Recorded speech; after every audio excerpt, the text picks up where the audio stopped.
As questions mount over Washington's approach to the war in Ukraine, European allies are growing increasingly uneasy. Many worry the U.S. could either pull back support for Kyiv or try to negotiate a deal without them.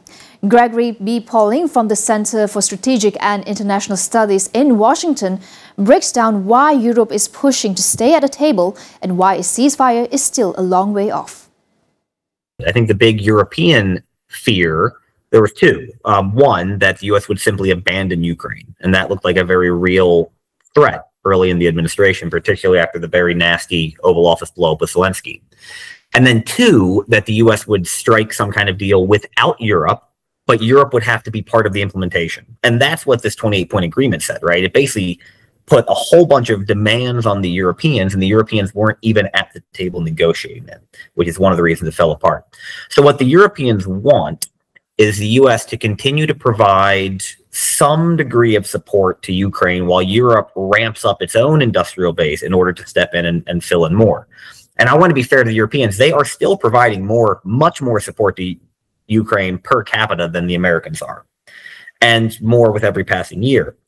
So they want to be the ultimate guarantor, I think, by necessity, because they don't think that Trump will do it permanently. And then they want to be at the table.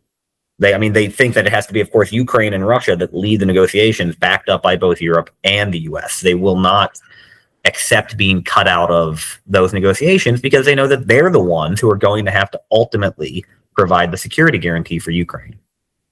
With Trump's unpredictable diplomacy, Gregory also warns that a ceasefire in Ukraine is looking increasingly unlikely anytime soon. You know, 1 minute he's mad at Zelensky, then he's Zelensky's best friend. He's mad at Putin, then he's Putin's best friend. I think what is maybe the likeliest course, but this is all, you know, again, very unpredictable, is that he keeps kind of coming at this, and then when it's too hard, he goes and does something else. You know, he comes at it with a 28-point peace plan that falls apart almost immediately, and then he goes and oversees some easier deal between the DRC and Rwanda. And maybe a month from now, he'll be back to focusing on Russia, Ukraine, but it'll still be too hard.